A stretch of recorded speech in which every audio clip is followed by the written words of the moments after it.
Aparición. Autor Guy de Maupassant. Se hablaba de secuestros a raíz de un reciente proceso. Era al final de una velada íntima en la Rue de la Grenelle, en una casa antigua, y cada cual tenía su historia, una historia que afirmaba que era verdadera. Entonces el viejo marqués de la Tour, Samuel de 82 años, se levantó y se apoyó en la chimenea. Dijo con voz un tanto temblorosa: «Yo también sé algo extraño, tan extraño que ha sido la obsesión de toda mi vida.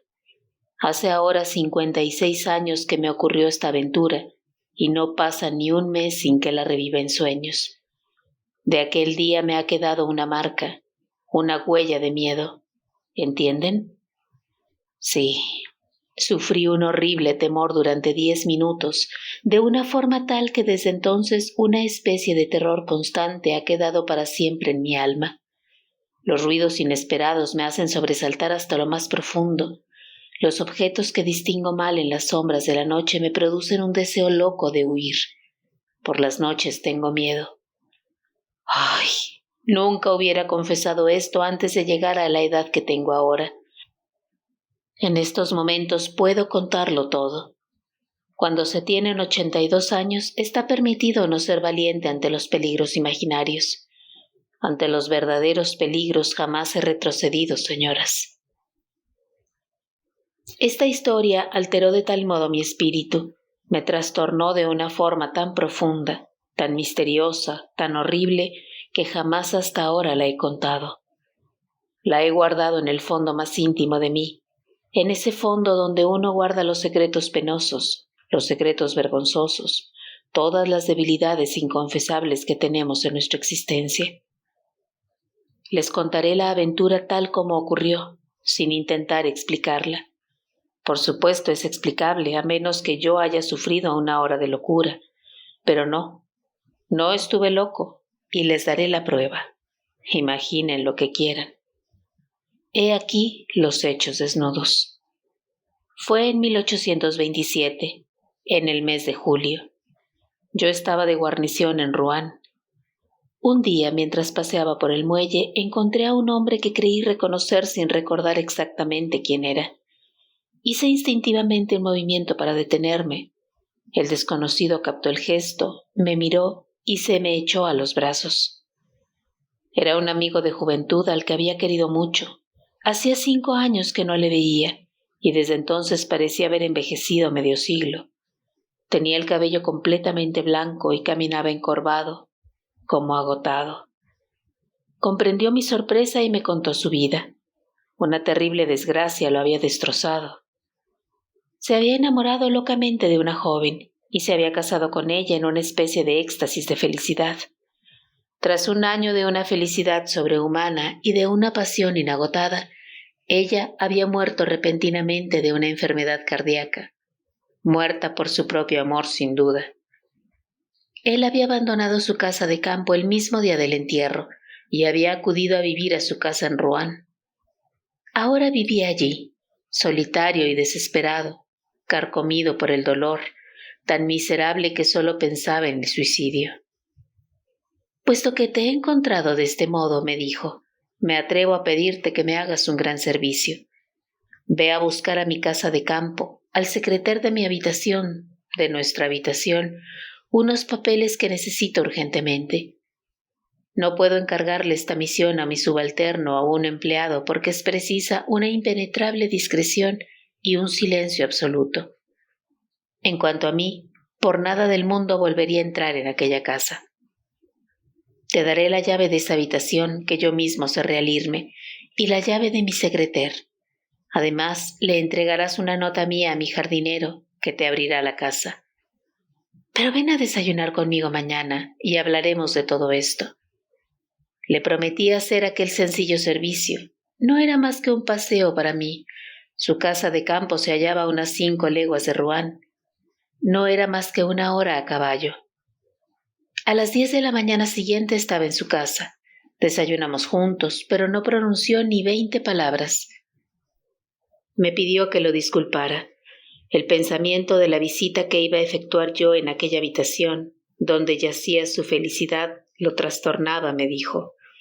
Me pareció en efecto singularmente agitado, preocupado, como si en su alma se hubiera librado un misterioso combate. Finalmente me explicó con exactitud lo que tenía que hacer. Era muy sencillo. Debía tomar 2 paquetes de cartas y un fajo de papeles cerrados del primer cajón de la derecha del mueble del que tenía la llave. Y añadió, no necesito suplicarte que no los mires. Me sentí casi herido por aquellas palabras y se lo dije un tanto vivamente, así que balbuceó, perdóname, sufro demasiado, y se echó a llorar. Me marché 1 hora más tarde para cumplir mi misión. Hacía un tiempo radiante y avancé al trote largo por los prados, escuchando el canto de las alondras y el rítmico sonido de mi sable contra mi bota. Luego entré en el bosque y puse mi caballo al paso. Las ramas de los árboles me acariciaban el rostro y a veces atrapaba una hoja con los dientes y la masticaba ávidamente, en una de esas alegrías de vivir que nos llenan, no se sabe por qué, de una felicidad tumultuosa y como inalcanzable, una especie de embriaguez de fuerza. Al acercarme a la casa, busqué en el bolsillo la carta que llevaba para el jardinero y me di cuenta con sorpresa de que estaba lacrada. Aquello me irritó tanto que estuve a punto de irme, sin cumplir mi encargo. Mas luego pensé que con aquello mostraría una sensibilidad de mal gusto. Mi amigo había podido cerrar la carta sin darse cuenta de ello, turbado como estaba. La casa parecía llevar 20 años abandonada. La barrera, abierta y podrida, se mantenía en pie sabía Dios cómo. La hierba llenaba los caminos, no se distinguían los arriates del césped. Al ruido que hice golpeando con el pie un postigo, un viejo salió por la puerta lateral y pareció estupefacto de verme. Salté al suelo y le entregué la carta. La leyó, volvió a leerla, le dio la vuelta, me estudió de arriba abajo, se metió el papel en el bolsillo y dijo, ¿y bien? ¿Qué es lo que desea?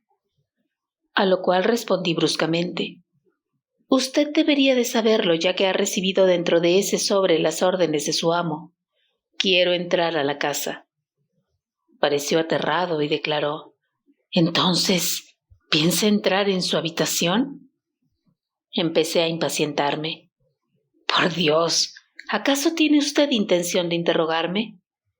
No, señor, es que no se ha abierto desde la muerte. Si quiere esperarme 5 minutos, iré a ver si... Lo interrumpí colérico. Ay, vamos, ¿se está burlando de mí? Usted no puede entrar, porque aquí está la llave. No supo qué decir. Entonces, señor, le indicaré el camino. Señáleme la escalera y déjeme solo. Sabré encontrarla sin usted. Pero, señor, esta vez me irrité realmente. Está bien, cállese, ¿quiere? O se las verá conmigo. Lo aparté violentamente y entré en la casa. Atravesé primero la cocina, luego 2 pequeñas habitaciones que ocupaba aquel hombre con su mujer. Flanqueé un gran vestíbulo, subí la escalera y reconocí la puerta indicada por mi amigo. La abrí sin problemas y entré. El apartamento estaba tan a oscuras que al principio no distinguí nada. Me detuve impresionado por aquel olor mohoso y húmedo de las habitaciones vacías y cerradas, las habitaciones muertas. Luego, poco a poco, mis ojos se acostumbraron a la oscuridad y vi claramente una gran pieza en desorden, con una cama sin sábanas, pero con sus colchones y sus almohadas, de las que una mostraba la profunda huella de un codo o de una cabeza, como si alguien acabara de apoyarse en ella. Las sillas aparecían en desorden. Observé que una puerta, sin duda la de un armario, estaba entreabierta. Me dirigí primero a la ventana para dar entrada a la luz del día y la abrí, pero los hierros de las contraventanas estaban tan oxidados que no pude hacerlos ceder. Intenté incluso forzarlos con mi sable sin poder conseguirlo.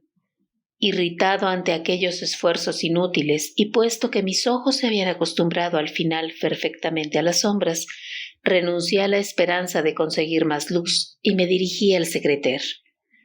Me senté en un sillón, corrí la tapa, abrí el cajón indicado. Estaba lleno a rebosar. No necesitaba más que 3 paquetes que sabía cómo reconocer y me puse a buscarlos. Intentaba descifrar con los ojos muy abiertos lo escrito en los distintos fajos cuando creí escuchar, o más bien sentir, un roce a mis espaldas.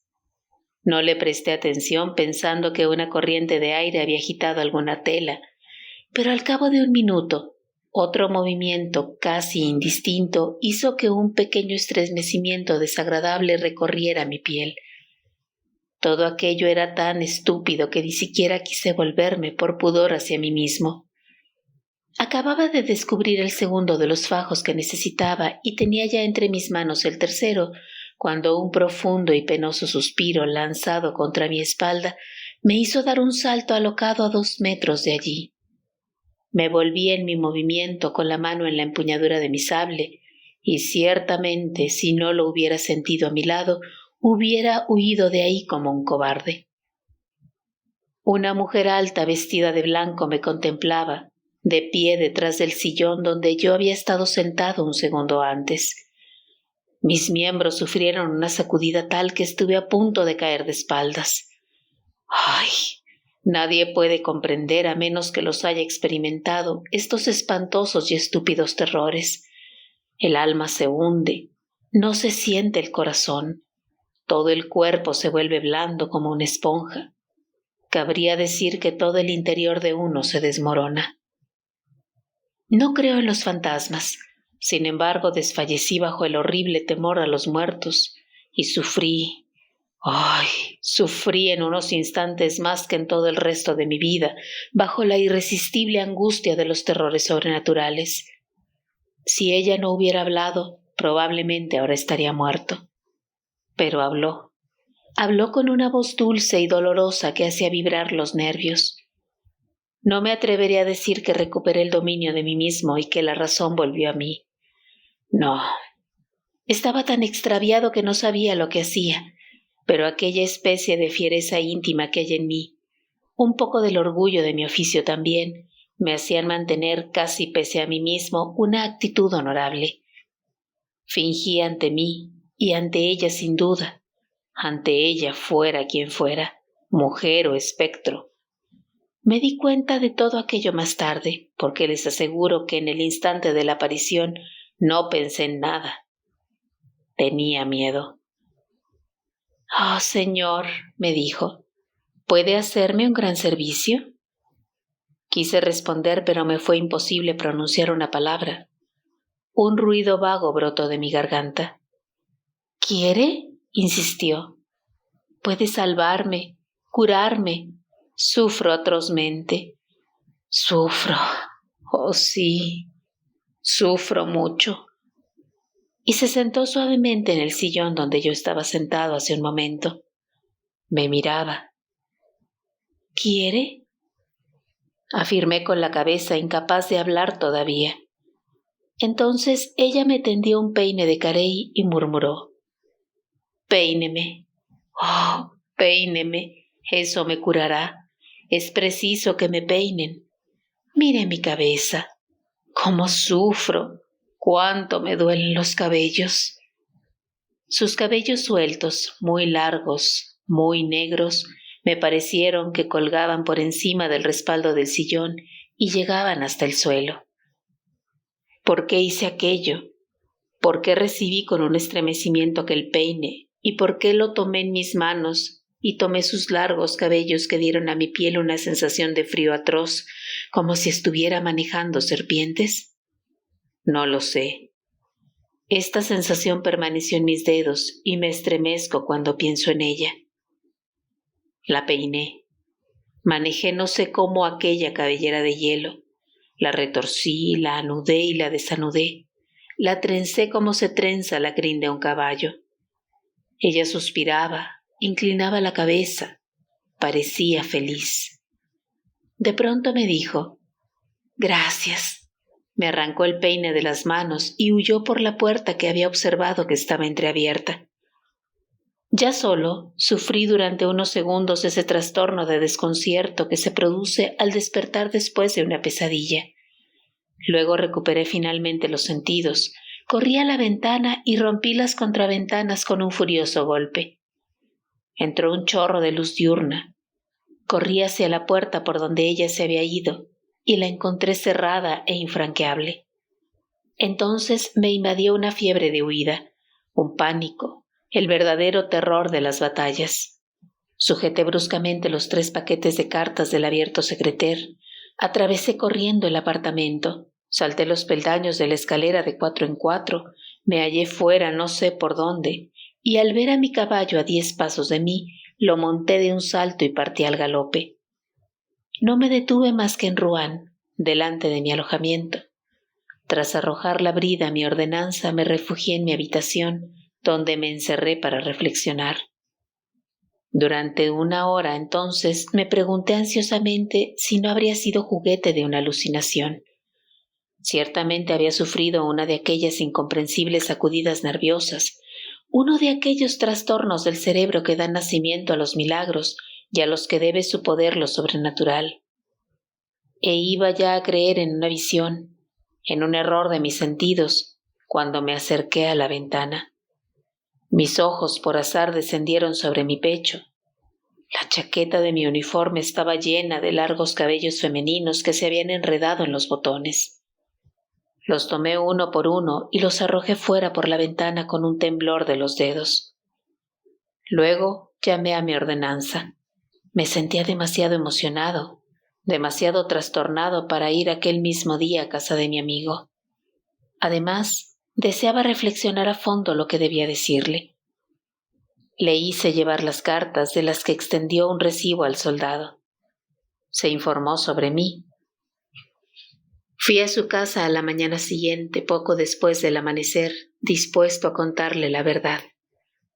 Había salido el día anterior por la noche y no había vuelto. Volví aquel mismo día y no había regresado. Aguardé 1 semana. No volvió. Entonces previne a la justicia. Se le hizo buscar por todas partes sin descubrir la más mínima huella de su paso o de su destino. Se efectuó una visita minuciosa a la casa de campo abandonada. No se descubrió nada sospechoso allí. Ningún indicio reveló jamás que hubiera alguna mujer oculta en aquel sitio.